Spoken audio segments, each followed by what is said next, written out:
बिस्मिल्लाहिर्रहमानिर्रहीम। अस्सलाम वालेकुम नाज़रीन, आप यूट्यूब चैनल देख रहे हैं। मैं इमरान खान हूँ। पाकिस्तान तहरीक इंसाफ में इख्तिलाफ़ात हैं और वो इख्तिलाफ़ात मीडिया पर रिपोर्ट भी हो रहे हैं। एक तरफ कुछ लोगों का ये कहना है कि 15 अक्टूबर को किसी सूरत भी एहतजाज ना किया जाए। एहतजाज ना करने वाले दो तरह की बातें कर रहे हैं और इसमें अली अमीन गंडापुर साहब हैं जिन्होंने पॉलिटिकल कमेटी में कहा कि एहतजाज के हक़ में वो नहीं है। बैरिस्टर गौहर साहब हैं, उन्होंने भी कहा कि वो एहतजाज के हक़ में नहीं है। बैरिस्टर सैफ जो खैबर पख्तूनख्वा हुकूमत के तर्जुमान हैं और पाकिस्तान तहरीक इंसाफ के कारकुनों को उनसे काफ़ी शिकवे भी है, उन्होंने भी कहा कि वो एहतजाज के हक़ में नहीं है। दूसरी जानिब बहुत बड़ी तादाद में जो पाकिस्तान तहरीक इंसाफ के इमरान खान के साथी हैं, जैसे कि हमाद अज़हर, कासम सूरी, जुल्फ़ी बुखारी, सलमान अकरम राजा, शहबाज गिल, मुराद सईद, खालिद खुर्शीद और बहुत सारे दीगर लोगों ने कहा जी कि एहतजाज करना चाहिए और हमें एहतजाज करना पड़ेगा। इमरान खान साहब की कोई खैर खबर नहीं है। मैंने आपसे कहा था कि मैंने अपने सोर्सेज को कहा कि मुझे पता करके बताएं, तो मेरा एक बड़ा पक्का सोर्स है, उसने जो मुझे खबरें दी हैं अडियाला जेल के हवाले से, वो उन खबरों की तस्दीक कर रही हैं जो इससे पहले मीडिया वाले दे रहे हैं। यानी पाकिस्तान में बहुत सारे मीडिया ने ये खबर दी है, बहुत सारे सहाफ़ी पहले ये क्लेम कर चुके हैं, पाकिस्तान तहरीक इंसाफ ये सारी चीज़ें पहले ही क्लेम कर चुकी है। लेकिन जो इतला मुझे मेरे सोर्स ने दी वो एक अलग है, क्योंकि वो जर्नलिस्ट नहीं है और वो बहुत ज़्यादा जेल के सिस्टम को जानता है। तो उसने मुझे जो चीज़ें लिख कर भेजी कि जो कुछ खान साहब के साथ हो रहा है वो मैं आपको बता देता हूँ। पहले नंबर 1 उसने कहा जी कि इमरान खान साहब का अखबार बंद कर दिया गया है। नंबर 2 उसने बताया जी कि इमरान खान साहब की कैंटीन बंद कर दी गई है। यानी अखबार बंद होने का मतलब ये है कि टीवी अखबार बंद, अब इमरान खान साहब को कुछ नहीं पता कि बाहर क्या हो रहा है और क्या नहीं हो रहा। ये बड़ी अजियत है, बड़ी तकलीफ दह सूरत हाल होती है कि एक आदमी को आप एक पिंजरे में बंद कर दें और फिर आप उसको पता ही ना चलने दें कि बाहर की दुनिया में क्या हो रहा है और क्या चल रहा है। तो ये ज़हनी तौर पे बड़ी कोफ्त होती है। इमरान खान साहब जैसा आदमी जिसको हर वक्त जानने का शौक़ है, जिसको पता होना चाहिए कि इस वक्त क्या हो रहा है, करंट अफेयर्स का हर चीज़ का पता होना चाहिए, तो इमरान खान को इस वक्त अखबार और करंट अफेयर्स से उनकी किसी किस्म की रसाई नहीं है। कैंटीन उनकी बंद कर दी गई है। यानी अगर वो अपनी मर्ज़ी से कुछ खाना चाहते थे, कुछ मंगाना चाहते थे, तो वो कैंटीन उनकी बंद कर दी गई है। कैंटीन से उनको कोई सामान नहीं दिया जाएगा। इमरान खान साहब की जो अपनी अद्वियात थी वो बंद है और उनको जो अस्पताल की अद्वियात हैं वो फराहम की जाएंगी। इमरान खान साहब की वॉक बंद कर दी गई है, यानी जिस सेल के अंदर वो बंद है अब वो उसके अंदर ही बंद है। पहले उन्हें निकाल कर बाहर जो सामने वाला एरिया थोड़ा सा होता है वहाँ पे चहलकदमी की उन्हें इजाज़त दी जाती थी। वहाँ पे एक साइकिल पड़ी हुई थी, वो उसके ऊपर साइकिलिंग करके अपनी वर्जिश भी कर लेते थे। लेकिन इमरान खान साहब की वर्जिश भी बंद कर दी गई, इमरान खान साहब की वॉक भी बंद कर दी गई है। याद रहे कि इमरान खान की उम्र 70 साल से ज़ायद है और अगर इतनी उम्र का आदमी कुछ खाता पीता है तो फिर उसको वॉक करनी होती है और इमरान खान साहब ने अपनी सेहत को वर्जिश के ज़रिए से बहुत मेंटेन किया हुआ है। तो इस वजह से अब उनकी वर्जिश भी बंद और उनकी वॉक भी बंद। इमरान खान साहब का जो अपना परहेज़ी खाना था, क्योंकि वो खाना खाने में थोड़े मोहतात रहते हैं और वो चीज़ें खाते हैं जो सेहतमंद हों, तो इमरान खान साहब का अपना खाना होता है, वो खाना भी बंद कर दिया गया है और उन्हें जेल से खाना दिया जा रहा है। ये क्लेम पाकिस्तान तहरीक इंसाफ के लोग भी बार बार कर रहे हैं। पहले इमरान खान साहब ने खुद बताया था कि उन्हें नहाने के लिए दूसरी जगह दी जाती थी, उन्हें कहीं ले जाया जाता था जहाँ पे जाके वो नहाते थे और कपड़े वगैरह चेंज करते थे। तो अब ये सहूलत भी इमरान खान साहब के पास मौजूद नहीं है और उन्हें अपने ही सेल के अंदर जो वॉशरूम पीछे एक छोटी सी दीवार है वो मौजूद है, उसी को इमरान खान साहब को इस्तेमाल करना पड़ता है। यहाँ पे हफ्तावार एक दौरा होता है, हर जेल के अंदर होता है। जेलर जो है हफ्ते में हर दिन एक नई जगह का दौरा करता है। यानी वो ब्लॉक्स बने हुए होते हैं कि इस ब्लॉक पे आज जाना है, कल इस ब्लॉक पे जाना है। तो जब भी जेलर ब्लॉक में आता है उससे पहले जेल की बड़ी ज़बरदस्त तरीके से सफाई की जाती है और रोज़ाना की बुनियाद के ऊपर भी जो सफाई है वो होती है। तो इमरान खान साहब के एरिया में सफाई बंद कर दी गई है और इमरान खान साहब के सेल में अब सफाई भी नहीं की जा रही, ये भी मुझे किसी ने बताया। और ये भी बताया गया है कि ना सिर्फ सफाई नहीं की जा रही बल्कि जो हफ्तावार एक सफाई का एक पूरा इंतज़ाम होता है वो भी नहीं करवाया गया और इमरान खान साहब को बाहर नहीं निकाला गया। और 6-6 घंटे के बाद जो इंचार्ज है वहाँ पे सिक्योरिटी का, उसको तब्दील कर दिया जाता है और इमरान खान साहब से बात करने से सख्ती से मना कर दिया गया है। कोई भी इमरान खान साहब से बात नहीं कर सकता। अगर इमरान खान साहब किसी को बुलाएं, उससे बात करना चाहें, इसके बावजूद उनको जवाब नहीं दिया जाएगा। उनको पूरी तरह से तन्हाई का एहसास दिलवाया जा रहा है और ये सूरत हाल जो है वो 6 तारीख से लेकर अब तक है। यानी एक हफ्ते से ज़्यादा हो गया, आज 8वां दिन है इमरान खान साहब को इस कंडीशन में रखा हुआ है। अली अमीन गंडापुर साहब का बयान एक हफ्ते के बाद आया है, यानी एक हफ्ते तक इसके ऊपर पूरी पार्टी को तशवीश थी। अली अमीन गंडापुर साहब का जो बयान आया वो मैं आपको बता देता हूँ। गंडापुर साहब ने कहा, पाकिस्तान तहरीक इंसाफ के बानी और साबिक वज़ीर-ए-आज़म इमरान खान की खैरियत से मुताल्लिक़ खदशात पर वफाकी हुकूमत से फौरी जवाब देने का उन्होंने मुतालबा किया है। उन्होंने अपने बयान में वादे किया कि इमरान खान की खैरियत उनके लिए मुकद्दम और अव्वलीन तरजीह है। उन्होंने यह भी मुतालबा किया कि इमरान खान से उनके डॉक्टरों और वकला की टीम की फौरी मुलाकात करवाई जाए, जबकि बानी पीटीआई की बहनों और दीगर कारकुनान को फौरी रिहा किया जाए। अली अमीन ने कहा कि हमें एहतजाज पर मजबूर ना किया जाए और साबिक वज़ीर आज़म की खैरियत के बारे में तशवीश को दूर किया जाए। वाज़ेह है कि वज़ीर आला खैबर पख्तूनख्वा की जानिब से यह बयान ऐसे वक्त में आया है जब सोशल मीडिया पर मुख्तलिफ हलकों की जानिब से यह दावा किया जा रहा है कि इमरान खान साहब को काफ़ी परेशान किया जा रहा है जेल में, और ये सारी चीज़ें आपके सामने हैं। बहरहाल अली अमीन गंडापुर साहब ने अब इसके ऊपर एक स्टेटमेंट तो दे दिया है, लेकिन अभी तक एहतजाज की उन्होंने हामी नहीं भरी और एहतजाज के लिए उन्होंने अनाउंसमेंट नहीं की, बल्कि स्टेटमेंट में भी उन्होंने कहा कि हमें एहतजाज पे मजबूर ना किया जाए। हाँ, ये ज़रूर है कि इमरान खान साहब की खैरियत हमें बताई जाए और फिर मुलाकातें भी करवाई जाए। इमरान खान साहब की बहनों को और कारकुनों को जिन्हें गिरफ्तार किया गया उनको भी रिहा किया जाए। अब मामला यह है कि अली अमीन गंडापुर साहब ने क्या बताया पार्टी को कि क्यों वो एहतजाज नहीं करना चाहते। देखिए, कुछ लोग ये कह रहे हैं कि शंघाई ताउन तंजीम का इजलास पाकिस्तान में हो रहा है, समिट हो रहा है, तो लिहाजा पाकिस्तानियों को और पाकिस्तान की तमाम पॉलिटिकल पार्टीज को उसका एहतराम करना चाहिए और नहीं जाना चाहिए एहतजाज करने के लिए। लेकिन जो लोग भी ये बात कर रहे हैं वो ये बात नहीं कर रहे हैं कि एक छोटी सी चीज़ है, इमरान खान से मुलाकात करवानी है पार्टी के लोगों की, वो मुलाकात क्यों नहीं करवाई जा रही। यानी दो चीज़ें आपस में जुड़ी हुई है ना। लोग कह रहे हैं, अवाम कह रही है, वर्कर्स कह रहे हैं कि जी हमारा लीडर जो है उसको बुरे हालात में रखा गया है, हमारे लीडर से हमारी मुलाकात करवा दी जाए, हम एहतजाज नहीं करेंगे। और वो मुलाकात कोई कारकुन ये नहीं कह रहे कि सबको ले जाकर मिलवा दें, वो ये कह रहे हैं इमरान खान की एक बहन बाहर है, उनको भिजवा देते हैं, वो जाके मिल लें। तो इमरान खान की बहन जो नूरीन नियाज़ी साहिबा हैं उनसे मुलाकात करवा दी जाए, लेकिन उनसे मुलाकात भी नहीं करवाई जा रही। अब सारे ये तो कह रहे हैं कि जनाब इस वक्त मुनासिब नहीं है एहतजाज करना, लेकिन ये नहीं कह रहे कि हुकूमत एक छोटी सी मुलाकात करवा दे, पहले भी करवाते रहते हैं, इससे क्या फ़र्क पड़ेगा। मुलाकात करवाए और इस जिद में ना लेकर जाए लोगों को। देखिए, लोग इमरान खान को लेकर बड़े हसास हैं। इमरान खान पाकिस्तान का सबसे बड़े स्टेचर का पॉलिटिकल लीडर है, जितने लोग पाकिस्तान में आ रहे हैं उन सबसे भी बड़ा लीडर है। तो इतना बड़ा लीडर अगर पाकिस्तान के अंदर मौजूद है तो उसके लिए लोग परेशान तो होंगे, तो लोग उसके लिए परेशान हैं भी। अब लोग कह रहे हैं हमें उसकी खैरियत बताई जाए, वकला के जरिए से या लीडरशिप के जरिए से या फैमिली का मेंबर मिलवा के, और हुकूमत के लिए ये एक जुम्बिश कलम है, बल्कि सिर्फ नोटिंग है, सर को ऐसे कर देंगे ठीक है जी मिला इमरान खान को, तो उसी वक्त इमरान खान से मुलाकात हो जाएगी। लेकिन क्या इमरान खान के साथ कुछ ऐसा किया गया जिसकी वजह से लोग नहीं चाहते या हुकूमत नहीं चाहती कि इमरान खान से मुलाकात किसी की करवाई जाए, या इमरान खान से किसी ऐसे रद्द-ए-अमल की तवक्को है कि जनाब ये मुलाकात ना करवाई जाए। अब गंडापुर साहब ने जो बातें की, उन्होंने कहा जी कि मशीनरी मुयस्सर नहीं है, वसाइल और पैसे नहीं है, और इस्लामाबाद आने की उन्होंने मुखालफत इसलिए की है। तो मशीनरी और पैसे, यानी अगर गंडापुर साहब सिर्फ पेशावर में अनाउंस कर देना कि हमें एहतजाज के लिए पैसे चाहिए, तो गंडापुर साहब जानते हैं बड़ी अच्छी तरह कितने पैसे इकट्ठे हो जाएंगे जब आप इमरान खान के लिए एहतजाज करने निकलेंगे। बेशुमार पैसा इकट्ठा हो जाएगा। लोगों ने इमरान खान के लिए पैसे को कभी भी अहमियत नहीं दी। इमरान खान के लिए तो लोग अपना जेवर उतार के फेंकते थे। इमरान खान के लिए तो लोगों ने घरों से पैसा, तजोरियाँ खोल खोल कर इमरान खान को दिया था। उन पे लोग ट्रस्ट करते हैं, और इमरान खान के लिए आप पैसा मांगेंगे तो लोग दे देंगे। बहुत सारे लोगों ने सोशल मीडिया पे कहा कि अगर पैसे नहीं है तो हम आपको दे देते हैं। और मशीनरी तो बेशुमार प्रोजेक्ट हैं और वो चलते रहते हैं हर वक्त, तो मशीनरी का तो मसला ही कोई नहीं होना चाहिए, और ना कोई ऐसा मसला होगा मेरे ख्याल में। ना मशीनरी ज़्यादा इस्लामाबाद गई थी, मशीनरी मोटरवे से बहुत सारी वापस भी चली गई थी।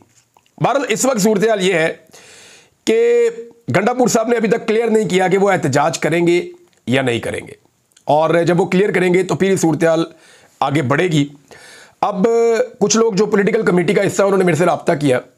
उन्होंने बताया जी कि हमें बड़ी मुश्किलात पेश आ रही है, और यहाँ तक मुश्किलात पेश आ रही है कि जब हमने पॉलिटिकल कमेटी की एक मीटिंग बुलवानी होती है ना हंगामी तौर पे, या टाइम फिक्स करके भी, तो भी सीनियर क़यादत जो है वो कोशिश करती है कि पॉलिटिकल कमेटी की मीटिंग ही ना हो जिसके अंदर अहम फैसले होते हैं।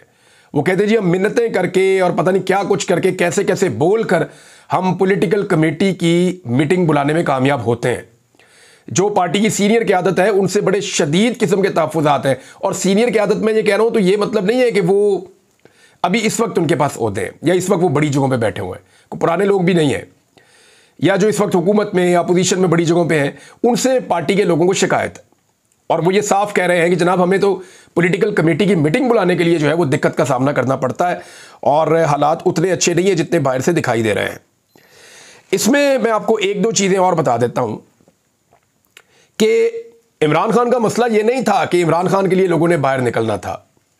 आपको याद है जब अली अमीन गंडापुर साहब 4 तारीख को आ रहे थे इस्लामाबाद डी चौक में, तो मकसद क्या था? वो मकसद था आइन के ऊपर जो एक तरमीमी हमला हो रहा है उसको रोकना। यानी उनका क्लेम तो यही था ना कि हम आइन में तरमीम नहीं होने देंगे, हम अदलिया के ऊपर हमला नहीं होने देंगे। ये दो चीज़ें थी जो बार बार कही जा रही थी पाकिस्तान तहरीक इंसाफ की जानिब से। लेकिन अब इस वक्त अगर आप देखें तो पाकिस्तान तहरीक इंसाफ का मुतालबा तब्दील हो चुका है। आइनी तरमीम पे वो बात नहीं कर रहे, वो अदलिया के ऊपर अटैक के ऊपर उस तरह बात नहीं कर रहे। पाकिस्तान तहरीक इंसाफ क्या कह रही है जी, इमरान खान से मुलाकात करवा दें। फर्ज करें 14 तारीख को इमरान खान साहब से मुलाकात करवा दी जाती है और 15 तारीख को एहतजाज जो है वो कैंसिल कर देती है पाकिस्तान तहरीक इंसाफ, तो 16 तारीख को तैयारी करके 17 को ये आइनी तरमीम की तरफ चले जाएंगे। और अगर 17-18 को आइनी तरमीम की तरफ चली जाती है ये हुकूमत, तो फिर क्या हो सकता है?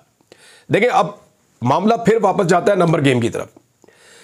सेनेटर्स जो हैं वो हुकूमत के पास हैं 58, यानी ANP वगैरह को डाल के और जो उनको हमायती उनके साथ है उनको डाल के 58 है। उन्हें 64 चाहिए।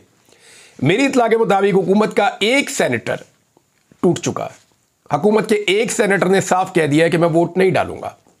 तो एक सेनेटर आप निकाल देते हैं तो इनके पास रह जाते हैं 57। एक सेनेटर और खतरे में है और वो ये कह रहा है कि ये ज्यादती आप करने जा रहे हैं आइन के साथ, मैं इसका हिस्सा नहीं बनना चाहता। लेकिन उसने अभी तक अपना फैसला नहीं दिया। ये सेनेटर का माजी का रिकॉर्ड ऐसा है कि ये वोट डाल ही देते हैं चाहे एतराज भी करें। तो आप ये समझ लें हुकूमत के पास 57 वोट हैं, 64 इनको चाहिए, यानी 7 सेनेटर इनको मजीद चाहिए। फजलुर रहमान साहब अगर इनके साथ मिल जाते हैं, अव्वल तो उन्होंने मिलना नहीं है, अगर मिल जाते हैं तो वो 5 वोट उनके पास हैं, फिर भी इनके पास 2 वोट कम होंगे। अब 2 वोट कहां से लाएंगे, ये बड़ा सवाल है। इसके लिए उन्हें जाना पड़ेगा मेंगल साहब के पास, लेकिन मेंगल साहब ने तो पहले ही इनकार कर दिया है। वो कहते हैं जी मेरे लापता अफराद आप बाजियाब करवा दें, मैं आपको वोट डाल देता हूं, वरना मैं नहीं डालता। अगर वहां नहीं जाएंगे तो फिर कहां जाएंगे? फिर ये जा सकते हैं जनाब पाकिस्तान तहरीक इंसाफ के सेनेटर्स को तोड़ेंगे। अब तोड़ने के सिलसिले में पहला सेनेटर जो है वो अगवा हो चुका है अब तक की इत्तला के मुताबिक जो मीडिया पे आई है, और वो है जी सेनेटर सैफुल्लाह अब्रो साहब।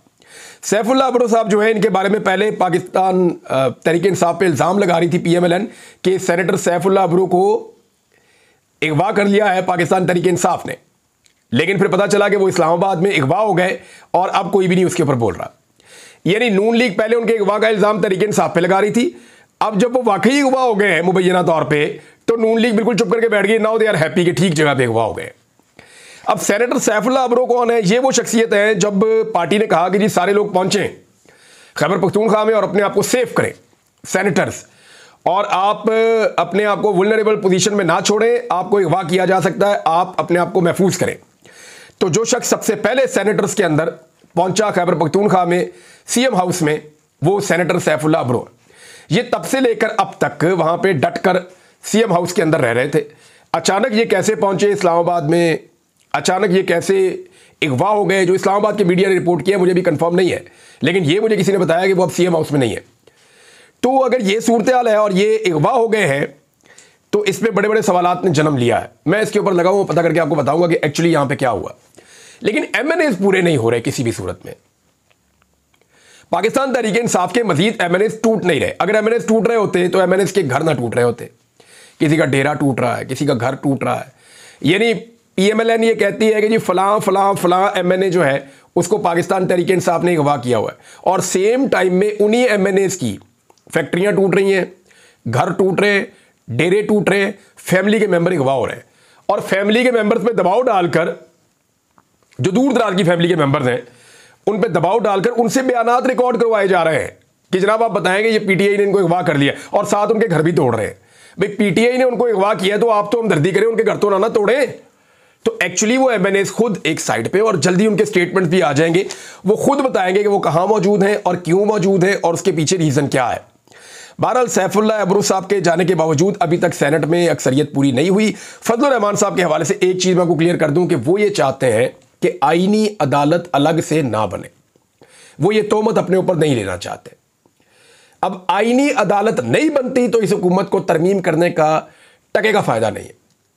मैं आपको फिर बता रहा हूं कि अगर आईनी अदालत अलग से नहीं बनती जो सुप्रीम कोर्ट ऑफ पाकिस्तान के ऊपर कंट्रोल करे और उसको सुपरसीड करे, उससे ज्यादा ताकतवर अदालत हो, अगर आईनी अदालत नहीं बनती तो हुकूमत को इसका कोई फायदा नहीं है। फिर तो हुकूमत तरमीम करे ना करे एक ही बराबर है। वो हर हाल में आईनी अदालत बनाना चाहते हैं। फजलुर रहमान साहब कहते हैं जी जरूरत नहीं है, 200 केस है, आईनी बेंच बना देते हैं, महीने 1.5 महीने में निपट जाएंगे। आप हमेशा के लिए एक आईनी अदालत क्यों बना रहे हैं? गरीब मुल्क है, उसके ऊपर इतना बोझ आप क्यों डालते हैं? हाँ, ये हो सकता है पाकिस्तान तहरीक इंसाफ भी इसमें खुश है कि आप नए जजेस भर्ती करके उनकी तादाद के अंदर इजाफा कर दें और उसके लिए कोई आईनी तरमीम की जरूरत नहीं है, वो सिंपल कानून साजी के साथ भी हो सकती है। पाकिस्तान तहरीक इंसाफ के लोगों ने हुकूमत को साफ कह दिया, जनाब एक बात आप ज़हन में रखें अपने कि आप आईनी तरमीम के अहल ही नहीं है। आपके पास फार्म 47 है, आपकी जाली हुकूमत है, आप आईनी तरमीम ला नहीं सकते। अब बिलावल ने, वज़ीर दिफा ने, बाकी वज़रा ने रौला डाला हुआ है कि जनाब ये शंघाई ताउन तंजीम के मौके के ऊपर क्यों आ रहे हैं? भैया आप इमरान खान की मुलाकात करवा दें, ये नहीं आएंगे, नंबर 1। नंबर 2, बिलावल खुद OIC के मौके के ऊपर जब सारी मुस्लिम दुनिया पाकिस्तान में आ रही थी, वो इससे बहुत बड़ा इवेंट था, उस वक्त बिलावल कह रहे थे मैं देखता हूं कि कैसे जनाब ये OIC का इजलास बुलाते हैं या वो मीटिंग करते हैं। तो उस वक्त इनको ये मुल्क के खिलाफ नहीं लग रहा था, आज ये मुल्क के खिलाफ और इंतशार लग रहा है इन्हें, और इंतशार तो खुद हुकूमत फैला रही है। मुलाकात करवा दे, बात खत्म हो जाएगी। छोटी सी चीज़ है जिसके ऊपर हुकूमत ने सींग फंसाया हुआ है, और सींग फंसाने की रीज़न पता क्या है कि इस शंघाई ताउन तंजीम के इजलास की आड़ के अंदर नजम सेठी ने कहा, मैं नहीं कह रहा, नजम सेठी ने कहा है कि इसकी आड़ के अंदर तरमीम की पूरी तैयारी की जा रही है, नंबर पूरे किए जा रहे हैं, हर किस्म का गंदा और अच्छा खेल खेला जा रहा है, और फिर आईनी तरमीम की जाएगी। इसकी आड़ में उन्होंने ये लफ्ज़ इस्तेमाल किया है। अब आज इलियास चौधरी के हवाले से काफ लीग ने क्लेम किया जी हमारे पास वापस आ रहे हैं, और इलियास चौधरी का ताल्लुक गुजरात से। मैंने इनके बारे में खबर भी दी थी कि कंप्रोमाइज जो है इन्होंने जो है वो बयान अल्फी लिखकर काफ लीग को दे दिया था, वो इन्होंने उस वक्त गलती की थी। लेकिन इलियास चौधरी साहब पे इतना दबाव पड़ा, वो पाकिस्तान से बाहर चले गए। उन्होंने कहा जी मैं इमरान खान को अब नहीं छोड़ सकता, जो सिचुएशन है, वो पाकिस्तान छोड़कर बाहर चले गए। बाहर उनका कहीं इलाज विलाज भी चल रहा है, मैंने सुना है। लेकिन इलियास चौधरी साहब के ऊपर बहुत दबाव डाला जा रहा है। मुझे लाहौर से कुछ जो कारोबारी लोग हैं उनका टेलीफोन आया, शाह आलम मार्केट से। उन्होंने मुझे बताया कि जनाब हम किराएदार हैं एक बिल्डिंग में, और हमें यहाँ पे जो सरकारी अमला है उन्होंने आकर कहा जी आप ये बिल्डिंग खाली कर दें। हमने कहा जी हम ये बिल्डिंग खाली क्यों कर दें? तो उन्होंने कहा जी आप बिल्डिंग इसलिए खाली कर दें क्योंकि हमने इस बिल्डिंग को तोड़ना है। भाई क्यों तोड़ना है? उन्होंने कहा जी ये चौधरी इलियास की बिल्डिंग है, इसको हमने तोड़ना है। तो आप अंदाज़ा करें कि ये सिचुएशन है। अगर वोट पूरे हो रहे होते ना तो इस वक्त बिल्डिंगें ना टूट रही होती हैं, वोट पूरे हो रहे होते ना तो इस वक्त जो है वो रेफरेंस ना भिजवाए जा रहे होते, वोट पूरे हो रहे होते ना तो इस वक्त फैक्ट्रियों के ऊपर और कारकुनों के ऊपर हमले ना हो रहे होते, वोट पूरे हो रहे होते ना तो इस वक्त जो मुलाजिम है घर के उनको इतनी शिद्दत के साथ ना मारा जा रहा होता कि वो जख्मी जिस्म दिखाने पर मजबूर होते। वोट नहीं पूरे हो रहे, अब तक तो नहीं हो रहे, बिल्कुल नहीं हो रहे। इमरान खान के लोग उनके साथ खड़े अब तक। देखते हैं आगे क्या होता है, आपको रिपोर्ट करते रहेंगे। अब तक के लिए इतने, अपना ख्याल रखिएगा, अपने इस चैनल का भी। अल्लाह हाफ़िज़।